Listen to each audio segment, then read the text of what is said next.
Because you can afford it, my father declared, increasing my rent by 40%. I've moved out, I left a note. 2 months later, they faced foreclosure. I'm 29 years old and finally free from the financial prison my family built around me over the past 7 years. For most of my 20s, I was trapped in a cycle of exploitation masked as family responsibility, all while watching my older brother Eric live completely free of any obligations. 2 months ago, my parents called a family meeting to inform me my rent would be increasing by 40% to help support my brother's growing family. That was the final straw that forced me to see what I had been blind to for years. I wasn't a family member, I was their ATM. Growing up, it was always clear that Eric was the golden child. He was outgoing, charming, and athletic, everything my introverted, tech-focused self wasn't. My parents beamed with pride when Eric was the life of family gatherings, while my achievements in academics and later in my programming career were treated as expected rather than celebrated. "That's just what you're good at," my mother would say dismissively whenever I earned recognition for my work. After graduating with my computer science degree, I moved back home temporarily to pay off student loans and build savings. What was meant to be a 6-month stay gradually transformed into a 7-year sentence. At first, the arrangement seemed reasonable. I paid $500 monthly for my old bedroom and helped with utilities. I was making good money as a back-end developer, and the arrangement allowed me to quickly pay off my loans and start building savings. Everything changed when Eric lost his job at the graphic design studio 3 years ago. He had been jumping between creative pursuits for years: photography, design, music production, never sticking with anything long enough to build a career. When he showed up at our parents' doorstep with his wife Sarah and their 2-year-old son, my parents welcomed them with open arms. No mention of rent, no discussion of a timeline for moving out, and most importantly, no consultation with me, despite the fact that I was paying to live there. Within weeks, Eric and his family had taken over the house. Their toddler's toys cluttered every room. Sarah's beauty products claimed the entire bathroom counter. Their laundry monopolized the washing machine. And the noise, constant, intrusive noise that made working from home nearly impossible. I started spending money on coffee shops just to find quiet spaces to focus during work hours. 6 months into this arrangement, my mother casually mentioned that my rent would be increasing to $650 to cover the additional utilities. I didn't fight it, though I noticed that Eric still contributed nothing. A year later, it happened again, $800 monthly, with the explanation that expenses keep rising. Meanwhile, Eric and Sarah had another child, further expanding their footprint in the house while shrinking mine. The exploitation extended beyond just rent. My parents began borrowing my things without asking. My premium streaming account suddenly had multiple profiles. My game console migrated to the living room for Eric's use, and my high-end kitchen equipment, purchased with my own money, became communal property. When Eric's car broke down, my father strongly suggested that I should drive him to job interviews. These eventually became regular rides to meet friends, go shopping, or take his kids to activities. My privacy became non-existent. Eric's children barged into my room without knocking, often breaking or misplacing my belongings. When I installed a lock, my mother accused me of being unwelcoming to family. My expensive noise-canceling headphones disappeared for weeks, only to be found damaged under Eric's bed. No apologies were offered, and my parents brushed off my concerns with "kids will be kids." The family vacation to Lake Tahoe last summer perfectly illustrated the disparity in how we were treated. I paid $1,200 for my share of the rental house and food, while Eric's entire family went for free. When I quietly questioned this to my mother, she looked shocked and said, "Your brother has children to support. Family helps family." Apparently, family meant me supporting them, not the other way around. My breaking point came during that fateful family meeting 2 months ago. I sat at our kitchen table across from my parents, with Eric lounging in the corner scrolling through his phone, barely paying attention. My father cleared his throat and announced that household expenses had increased again. My rent would now be $1,200 monthly. Additionally, they needed me to contribute to a family emergency fund that would help cover Eric's car payment and some childcare costs. When I asked how much Eric would be contributing, my mother's face hardened. "Your brother is focusing on his family right now. He's trying to get his career back on track, and those children need stability. Don't be selfish, Mark." I looked at Eric, who hadn't even bothered to look up from his phone. At 32, he had never held a job for more than a year, yet lived as if he was entitled to be supported. I asked the question that had been building for years. Why am I the only one expected to sacrifice? My father's response cut deep. Because you can afford it, and that's what family does. We raised you, put you through college, and now it's time for you to give back. The conversation devolved from there.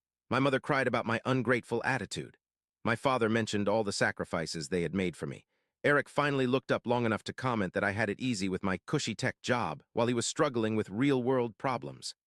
I sat silently, a cold realization washing over me. Nothing would change. I would always be the family piggy bank, expected to fund everyone else's lifestyle while putting my own life on hold. That night, I made a decision. I wouldn't argue anymore. I wouldn't plead my case. I would simply leave. Over the next 2 weeks, I carefully planned my exit. I searched apartment listings during lunch breaks and after work, finding a one-bedroom unit in a secure building about 20 miles away, far enough to discourage casual drop-ins. I opened a new bank account at a different bank to funnel my next few paychecks, ensuring my parents wouldn't see any changes in my existing accounts, which they occasionally checked under the guise of financial advice. I methodically began moving my most valuable possessions to a small storage unit, my computer equipment, important documents, irreplaceable items from my childhood. I did this gradually, taking a backpack each morning as if heading to a coffee shop to work. I set up mail forwarding and updated my address with important accounts using my phone during lunch breaks. I researched tenant laws, confirming that since I had no formal lease, I was not legally obligated to give notice. The calculated part of my exit came in deciding what to take and what to leave behind. Over the years, I had purchased numerous items that had become family property: the large smart TV in the living room, the expensive coffee machine, the backyard grill, and high-end router system. My name was also on the family cell phone plan, which covered everyone's phones. I had my name removed from the title of the old car my parents had given me years ago but still occasionally took for themselves. I chose a weekend when my family would be attending my cousin's wedding 3 hours away. I had begged off, citing an important work deadline, a rare excuse my parents accepted without much pushback, likely because Eric's entire family would need hotel rooms paid for. The morning they left, I executed my plan. A moving company arrived at 9 a.m., and I directed them to take only the specifically labeled items, my bedroom furniture, my remaining electronics, and the boxes I had prepared. I also removed the items that were explicitly mine from common areas. The living room TV went blank, the Wi-Fi went down as I packed up my router, and the kitchen lost several appliances that I had purchased. I left behind anything that had been a gift or that I couldn't clearly prove was mine. The last thing I did was leave an envelope on the kitchen table with my keys and a brief note. I've moved out. The items I've taken are mine, purchased with my money. I've removed myself from the family cell phone plan. Do not contact me for financial assistance again. I had already blocked their numbers on my new phone. I was settled into my new apartment by evening, surrounded by boxes but feeling lighter than I had in years. The crushing weight of unjust expectation had lifted, replaced by a strange mix of guilt, anxiety, and a growing sense of liberation. The aftermath was exactly as dramatic as I had expected. When my family returned Sunday night, my phone blew up with messages to my email and social media since they couldn't call me directly. My mother's messages oscillated between rage and tearful pleas, calling me cruel for abandoning them. My father's messages were shorter, more threatening. I had destroyed the family and would regret my childish tantrum. Eric's messages were the most revealing. Rather than expressing hurt over my departure, he was panicked about the practical implications. Who's going to pay the internet bill? And we need the TV back for the kids. Not once did he ask if I was okay or acknowledge why I might have left. I maintained my silence, though I did send a single email to my parents clarifying that any items I took were legally mine, purchased with my own money, and that I had documentation to prove it. I also made it clear that I would seek a restraining order if they continued to harass me. Then I focused on setting up my new life. 3 days later, my mother showed up at my workplace. I had anticipated this and already informed security and my manager about the potential situation. She was politely but firmly prevented from entering the building. Through the glass doors, I could see her red face as she shouted, creating a scene until security threatened to call police. That evening, I received an email from my father calling me heartless for embarrassing my mother. Again, I didn't respond. Week 1 passed in a blur of anxiety and adjustment. I installed additional security measures in my apartment and began therapy to help process the years of financial exploitation and emotional manipulation. My sleep improved immediately, despite the stress of the situation. No more late-night noise from Eric's family. No more borrowing my things without asking. No more expectations to babysit on a moment's notice. The financial consequences for my family began to materialize quickly. By week 2, I received a frantic email from my mother informing me that their cell phone service had been cut off since I had removed myself from the plan. She demanded I restore service immediately for safety reasons. I didn't respond, but I did smile at the irony. Suddenly, my financial contribution was about safety rather than entitlement. By week 3, flying monkeys were deployed. Extended family members began calling and messaging, having been fed a distorted version of events. According to them, I had stolen family property, left without warning, and abandoned my poor parents who had given me everything. I responded to these messages with brief, factual corrections and stopped engaging. The first major crack in their financial facade appeared at the 1-month mark. My Aunt Linda, the only family member who had reached out with genuine concern for my well-being, called to tell me that my parents were frantically trying to borrow money to make their mortgage payment. For years, they had told the extended family that they were financially secure. Now the truth was emerging. They had been using my rent money to pay the mortgage while allowing Eric to live there for free. 2 months into my freedom, I received an unexpected email from Sarah, Eric's wife. Unlike the accusatory messages from my parents, hers had a different tone. She explained that without my financial support, my parents had informed them they needed to start paying rent or move out. Eric was furious, claiming that he had nowhere to go and that I had ruined everything.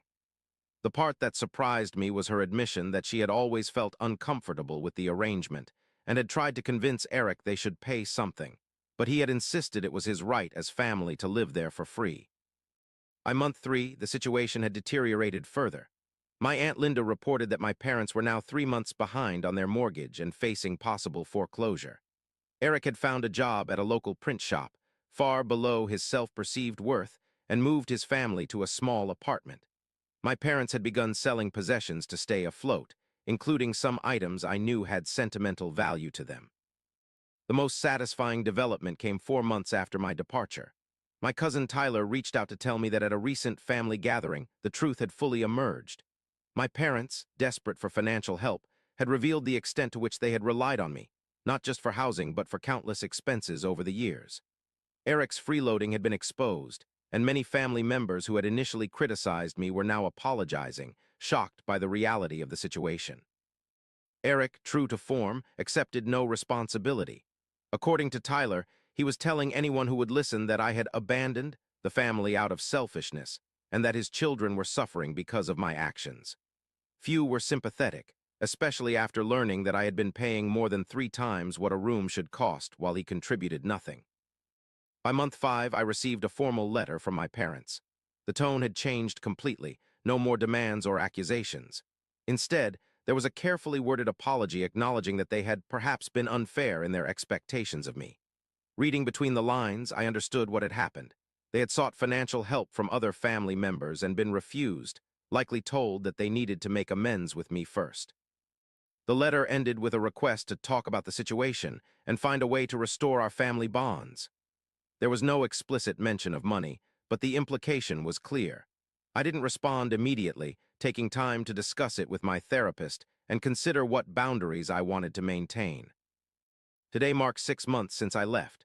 My apartment feels like home now, decorated to my taste with no one else's needs to consider.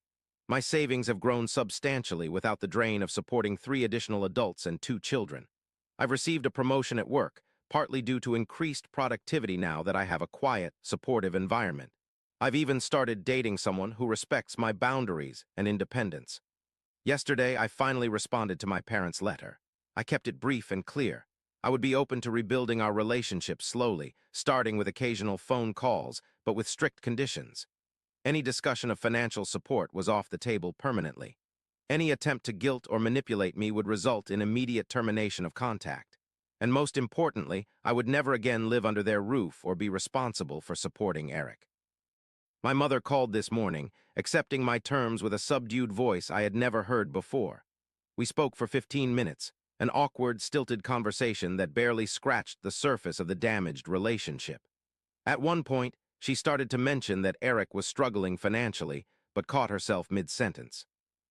I don't know if we'll ever repair what was broken, or if they're simply biding their time, hoping to eventually regain access to my financial support. What I do know is that I'll never allow myself to be treated as an ATM again. The family dynamic was never about love or mutual support. It was about exploitation, with me as the designated provider and Eric as the eternal recipient. The house of cards they built on my back has collapsed, and from the rubble, I've constructed something much stronger. A life defined by my own choices, not by others' expectations.